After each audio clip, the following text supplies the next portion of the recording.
Ẹ káàbọ̀ sí iléeṣẹ́ wa. Mo kí yín o nílé lóko lọ́nà lẹ́yìn odi wípé ọ̀dẹ ò dùn bí. Gumi ti pariwo síta o. Gumi ti pariwo síta.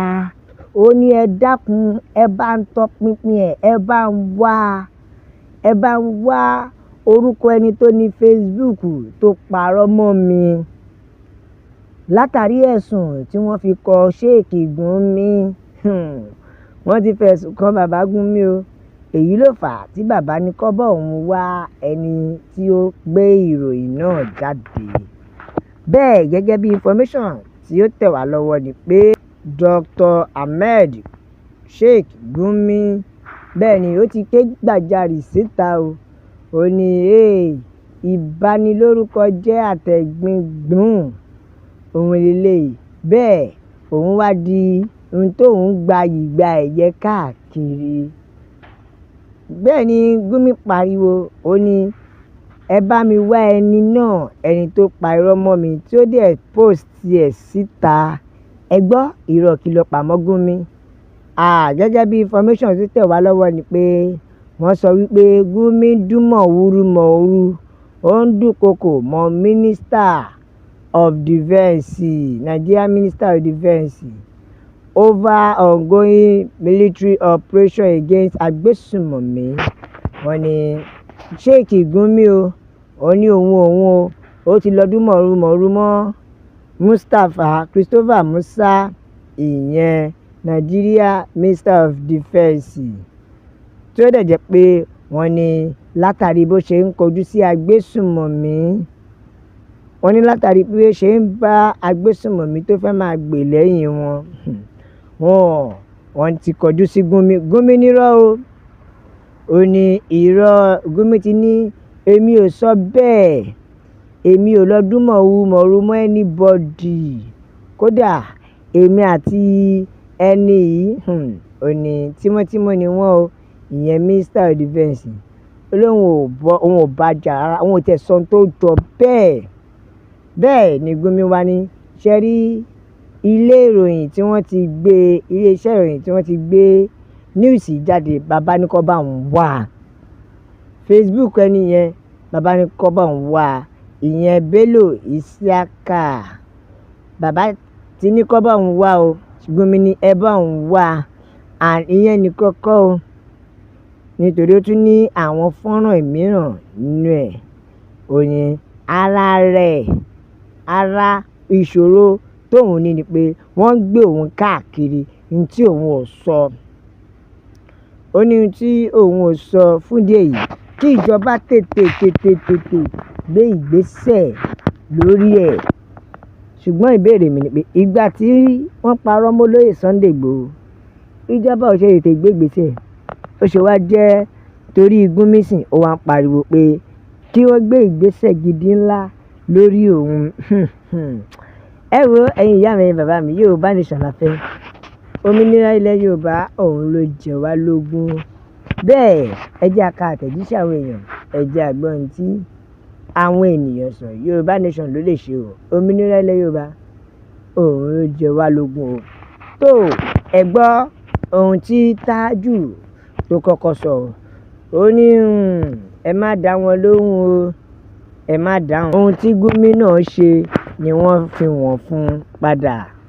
Ó ní òṣùwọ̀n tí Gumi ṣe náà ni wọ́n fi wọ́n fún padà. Bẹ́ẹ̀ lè sọ pé ìyẹn Ìgbàjẹ. Ó ní what they have said, ẹnu mi àgò. Ó ní those that have turned a hopeful country to homeless country, peace has no place in their heart. Gbogbo ẹ̀yin tẹ́ ẹ ti sọ orílẹ̀-èdè ìlú tẹ́ ẹ sọ di ahoro, wọ́n lẹ́yìn náà ò ní sinmi o. Ẹ ò ní sinmi torí ọmọ tí ò tó yín ni yóò mọ ọ̀pọ̀ yín nú pọ̀. Bẹ́ẹ̀ tó bá jẹ́ ibi tí orílẹ̀-èdè wa ti dání, ó jẹ́ kí wọ́n ti bu Gumi so. Bẹ́ẹ̀ ni ó yẹ kó bu Gumi so. Ẹ jẹ́ ká àtẹ̀jíṣẹ́ àwọn èèyàn, ẹ jẹ́ àgbọ̀n tí eléyìí sọ. Bẹ́ẹ̀ lélẹ́yìí sọ̀rọ̀, ó ní irọ́ tó jìnnà sóòótọ́ ni o. Pẹ̀lú gbogbo tó ń ṣe òní, ó fi hàn pé Gumi náà sọ ọ́. Wọ́n ní lóòótọ́ o, ẹni tó post ẹ̀ ìyẹn Babátúndé Isiaka tó post pé Gumi ti dúnmọ̀rúmọ̀ọ́rú sí Minister of Defence. Ọ̀rọ̀ náà ó ó jẹyọ gan lọ́wọ́lọ́wọ́ báyìí. Ó ní lóòótọ́ ó lè fi tiẹ̀ sí ṣùgbọ́n àjẹun tí Gumi náà ṣe ni wọ́n fún àwọn ní tó ṣe náà ni ó fún un. Bẹ́ẹ̀ ẹja gbọ́n tí Òbí sọ.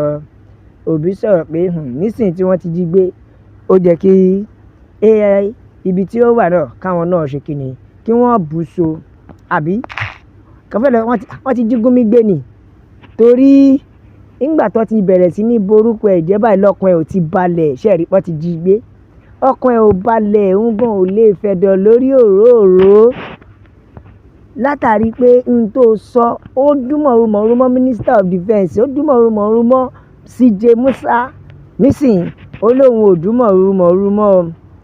ò dúnmọ̀rúmọ̀ lọ́wọ́ yìí ẹjá ká àtẹ̀jíṣẹ́ eléyìí bẹ́ẹ̀ eléyìí ní ọpọlọ tó fẹ́ fi mú Yorùbá wálẹ̀ ní tọ́lọ́hun ò sì gbà fún un.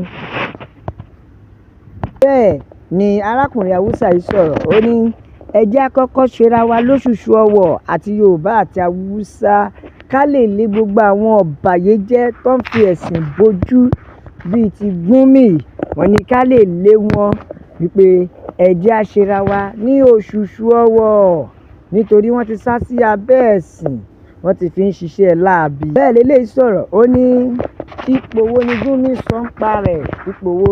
Wọ́n ní Gumi tó jẹ́ pé ó ti wulẹ̀ fẹ̀kàn bà orúkọ ara rẹ̀ jẹ́ tẹ́lẹ̀ àtìgbà tó ti di pé ó ti ń gbè lẹ́yìn agbésùmọ̀mí àtìgbà yẹn lórúkọ rẹ̀ ti bàjẹ́ látilẹ̀. Ṣé ìwọ tó jẹ́ pé ìwà kan máa mú jẹ àwọn aláìṣẹ̀ òun ni ó wà ní inú Gumi fún ìdí èyí tẹ́lómi náà bá wá ṣerú nǹkan tó ṣe fún kó má fi ṣèbínú o kó jẹ́ kí onítọ̀hún ó rí mú mi. Bẹ́ẹ̀ ẹjá ka àtẹ̀jíṣẹ́ eléyìí ní Gumi olórí agbésùmọ̀mí ilẹ̀ mùsùlùmí wọ́n ní ìwọ́gán ọkàn rẹ̀ ò ní balẹ̀ láṣẹ Èdùà nítorí a fẹ́ lè sọ pé Gumi gan ni ìṣòro orílẹ̀-èdè Nàìjíríà látàrí ìwà tó wù pẹ̀lú agbésùmọ̀mí látàrí ìwà tó wù ni o. Ẹ wò ó kí ni ẹ̀yin rí ẹ bá wa kọ sínú comment section.